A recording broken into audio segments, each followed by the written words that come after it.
Manor Lords is already a absolute gem of a game, even here during its early access period. It's a very compelling, very immersive, strategic city building game with a kind of bite-sized Total War game tacked right there on top. What's really compelling about the combat in this game though is how involved it is with the life and development of your village. Most of the troops that you're going to control in Manor Lords are going to be militiamen, taken directly from the population of your citizenry. They have names, they have normal day jobs, and if they die in battle, well, it could even cripple the success of your town. In this video, we're going to look at how to plan out the growth of your village to support a strong militia, which you're going to need if you're playing the combat scenarios in Manor Lords. If you just want to build your city, there are pacifist playthrough options, but we're going to focus here on the combat. And outside of your actual militia troops taken from your village, we're also going to look at how to buy the services of mercenary forces, and that's going to take a significant amount of money. Also keep in mind that all of this is recorded pretty early on in the game's early access period, so some of it is going to be subject to change. There's also going to be new features down the line which could change strategy as far as maintaining your army. Some of those upcoming features have already been teased, including the ability to build real actual defensive walls for your town. For now though, let's look at how to create and maintain your first militia unit, which you're going to want to do pretty early as bandits run rampant in the combat scenarios in this game. And that's even outside of the rival lord and his full armies. When you start a new game, you can choose between getting a free weapon delivery, just one, at some point during your game once you build 5 houses and 1 storage building, or you can choose to not get that free supply of weapons.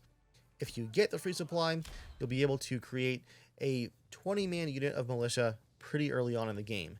Do that as soon as you have the option. Get them set up because, like I mentioned already, bandits and enemy forces are going to start hitting you pretty quickly. The default is within 2 years, but if you've modified the game start settings, it could be even faster than that. And once the attacks start coming, they can ramp up quite quickly. So get your first militia built as fast as possible. If you don't get the free weapon supply drop, you're going to have to build an entire industrial pipeline to get those initial weapons built.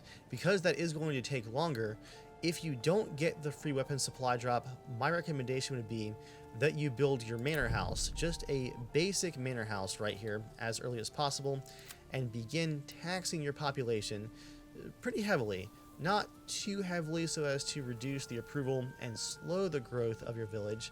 I'd say maybe 10, 11% or so, maybe even 13%. That will start getting income from the region wealth, which belongs to your village, over to your personal purse, your treasury. The treasury is what you can use to pay for the services of mercenaries. And again, if you're not getting those initial free weapons for 1 unit of militia, you're going to have to rely on the services of mercenaries. So get taxing your people as soon as possible and get your treasury going.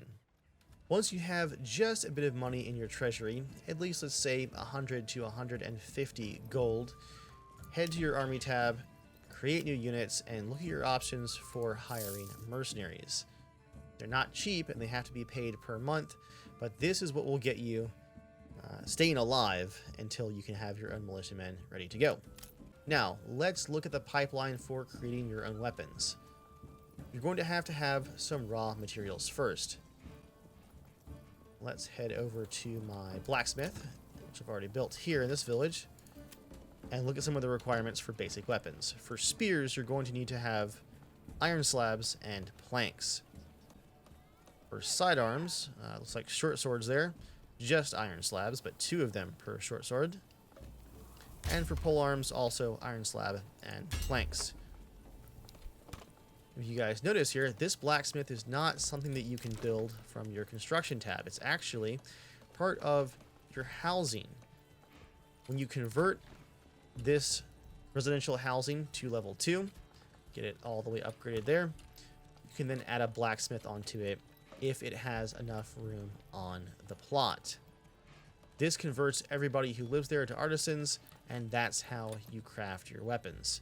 To make sure that your housing has enough room, try and do a couple of areas that have nice big plots and keep them relatively close to your market. Here's my market right here.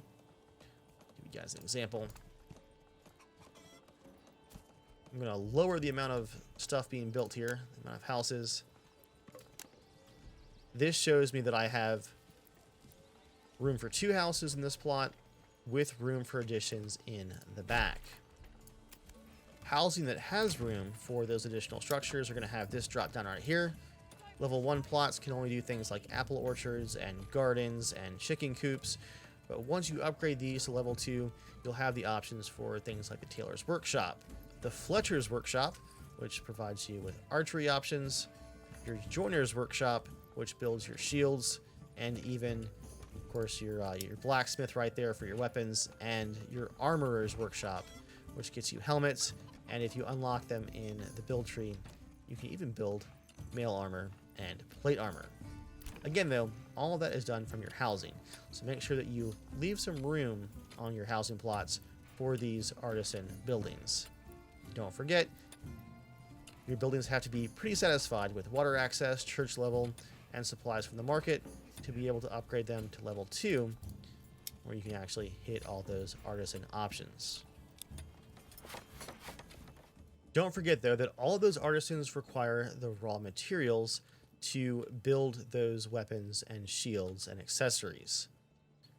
I have an entire pipeline here. You can see I've got a deep mine, thanks to my industrial upgrades right down here. A deep iron mine. There's some iron ore right there. That should give me a limitless supply of iron, as long as I've selected the deep mine upgrade on the mine itself. But I also have to build from the industrial tab a bloomery, which converts that iron ore over into the iron slabs that we need for constructing weapons. And it is much more efficient if you have the upgrade option to do charcoal burning, which is a requirement before deep mines.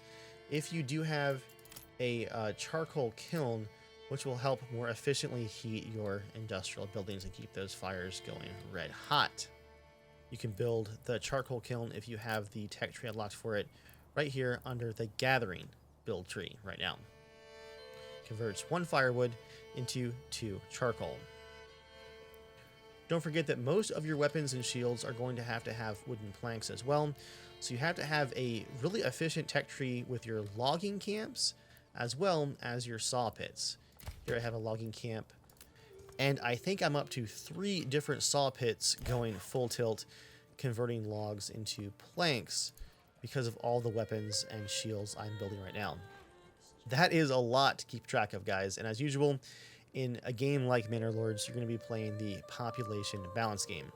Again, that's logging camps, saw pits for the planks, a iron mine, a deep mine if possible, on a rich deposit for the iron ore, and also your charcoal kiln and your bloomery to convert that iron ore over to iron slabs. Then you want a blacksmith on your housing, at least 1 blacksmith. Building your weapons, you can choose there from the general tab which weapon it is. And then I've also got a fletcher's shop right here next to it to build my bows and arrows. And then a joiner's shop up here on this corner, which is going to be building my shields. Don't forget that unless you pause these artisans, though, they will build those weapons in perpetuity. You will have a massive supply. Let's look at my trade center here. You'll have a massive supply of weapons if you're not careful. And that does tend to burn through your raw resources. I have 158 bows right now in stock by accident, so I'm trying to export them, but the value of them is going down because I've exported so many of them. I'll just continue for now. Just keep in mind, you're going to want to pause these buildings occasionally, otherwise they're just going to keep building. That entire industrial pipeline for getting weapons going for your militia can get pretty complicated, so you have some other options as well that I'll show you guys just briefly in this other save game here. I've got my main village, which is quite rich in region wealth, as you can see, which has led to a nice personal treasury right there. To do this, I actually conquered the territory next door, which had a rich iron deposit I did not have in my original territory. I've turned this into a very efficient mining village. These guys basically, their whole lifestyle revolves around this mine and getting iron ore for my main settlement. You can trade back and forth between your regions, but they have to get something in exchange. They're treated as two separate towns. You can trade back and forth with a pack station, as you guys can see here. So in this case, I have these guys sending that raw iron ore, and they're getting some of the spears back that my main village is making. They have quite a stock of weapons and gear that I've done a similar thing with over time. And then they're actually selling them on the market to get a bit of income. Basically, if your initial settlement doesn't support that industrial pipeline, you may have to expand and start off smaller than planned. But with enough trading back and forth and dealing with a region's strengths and weaknesses and working together between the regions with those pack stations, you can get a pretty good amount of income coming in. Let's also look at your own personal retinue. These are professional soldiers attached to your own personal service, and you can only access them once you have built your first manor house. If you have unrecruited regiments in your army tab, you can recruit multiple retinues for multiple regions. You can customize your retinue by clicking that button right there on the army tab. You can initially recruit them for 50 gold apiece, or you can promote one of your own personal citizens for a little bit cheaper, and they will become a knight in your retinue. They are equipped with whatever gear you have in your inventory for the town, but when you're first recruiting a new retinue, as you can see here from this example from a different save game, you do have the option to just pay out of your own personal treasury and upgrade their equipment instantly. It's more expensive, but in most cases when I was building up my retinues, I already had enough money where this was just the easier option versus doing the entire tech tree and trying to get all these weapons and armor set up for these guys myself. I just paid the flat fee. Also keep in mind that while you can upgrade your retinue to have a larger regiment size by adding these towers onto your manor. Let's see, what are these actually called? Just the large garrison towers. That tower will get your retinue up to 24 soldiers, professional soldiers here. But do keep in mind that the AI's retinue appears to be larger regiments by default. I've seen them doing full 36-man stacks. So your guys won't be able to go toe-to-toe with the AI, at least as far as the AI Lord goes. And finally, speaking of regimental and troop limits, it does look like you're limited to around between 4 and really 6 maybe total militia regiments per game. That's a hard limit right now from what I've seen from other people's videos. Your retinue is included in that, so once you hit 6 regiments, that's kind of all you can do for your main troops. That can be greatly supplemented, as you guys can see here, by adding mercenaries. In this case, I only have the option to recruit a couple of additional regiments, but if I had multiple companies there on the screen, I was paying for 3 or 4 different companies, I'd have a pretty good size stack of troops for my options there. Going back to my original save game, I can show you guys what a larger mercenary option looks like. Here we have a much more poorly equipped militia option, but I can hire a nice array of mercenaries, and they do enter the map from different regions, so pay attention to where they're arriving. You may have to pay them for longer if they're going to be marching into battle from the other side of the map. Where are you guys coming from? Oh yeah. Thankfully, we've got a good chunk of change on this save game, and we could actually probably conquer a region with that. I'm unable to do so just yet, though, as an example, because I don't have enough influence to actually start a fight.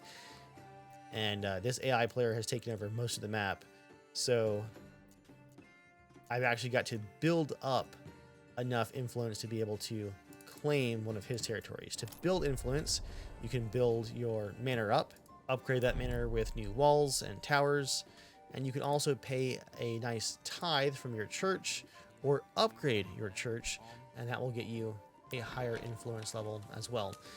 The easiest way to get your influence up, though, is to conquer bandit camps, even if you're using mercenaries to do so. Unfortunately, the other lord in this save game has cleared the map of bandits, so I've just got to grind my way up for influence. Here's some things to remember as you're actually deploying your troops. First of all, keep in mind where they're actually deploying from. Remember that they are a militia. They actually do have to muster in-game. They grab their weapons and gear from their houses. So if they're out working the farm fields and you muster them up, they are going to have to run home to get all that equipment and then run to the rally point. Also keep in mind that regiments are mustered depending on which region you put them together from. In this example right here, I have 2 regions, and I've actually disbanded one of my original town's garrisons so that I can build a new garrison regiment. That way, I can muster them right here in their own town if trouble shows up unexpectedly, and I don't have to rely on troops from the next region running as fast as they can to catch up and trying to save the day. As you expand your territory, disband some of those old militias and then make new ones in your new territories. Given the distance that some units might be recruited from, also keep in mind that stamina is quite important. By default, as you muster your militia, they're going to be sprinting. I try and muster my militia as early as possible if I think trouble might be on the way, and that way they are not sprinting for the entire time trying to get there in time. Tired regiments are going to do much poorer in a fight. From there, you'll have more traditional total war style tactics come into play. Bring as many mixed units as you can, including archers, and do your best to lure the enemy into U-shaped traps where you can pepper them with as many arrows as possible before closing ranks with your foot soldiers. Also keep in mind the morale and stamina penalty when a unit is attacked from multiple sides. In some cases, I'll take units that are in a evenly matched fight, a 2 versus 2 regiment, for example, and I'll have one of those units stay behind with the give ground option, letting them fall back as they get pressed by the now outnumbering enemies, while I take that other army that was engaged, turn a flank, and hit another enemy regiment in the side, even if just for a minute, to get that morale penalty going. Sometimes it's worth it to let that one unit stay behind, start falling back, even outnumbered, if I can press the enemy on multiple sides somewhere else. You can also set your unit to stand your ground, where defense is doubled, but attack frequency is also halved. You can also double click to have units push forward or push the push forward button, and they will attack with full force. That's great for trying to get a unit to break if you see them starting to weaken. Also, one more tip for archers specifically: once their volley fire is done and the units on the battlefield are committed and in that intense hand-to-hand close range fighting, you can actually have your archers close and select shoot at will. This gives individual archers the option to shoot at individual soldiers, which increases their accuracy up close, but decreases their accuracy at half the maximum range or more. So definitely use that as a mid-battle close range option if you want to have your archers still helping out as the battle really gets heavy. Finally, once you have won a battle, don't forget to disband your troops and clean up the corpses if the fighting was in your own territory. Your units can only be disbanded if they're in their own home territory. So if you've brought militiamen and retinues from multiple territories, walk them back to those territories, and then you can finally disband them, and these guys can get back to their day job of making you money and helping your village grow. It is quite easy, though, to forget to disband them once they're back, so don't forget. Occasionally check after a fight and see if you have a unit of infantrymen somewhere that's been forgotten and is slacking off playing army still instead of getting work done. So there you guys have it. That is how the combat works in Manor Lords as it hits its initial early access launch. This game is a ton of fun already in its current state, and with things already teased to come, I really can't wait to see where this game goes. I hope you guys are enjoying it as much as I've been. For now, thanks for watching. Subscribe for more if you guys would like to see more like this video, and I'll see you guys next time.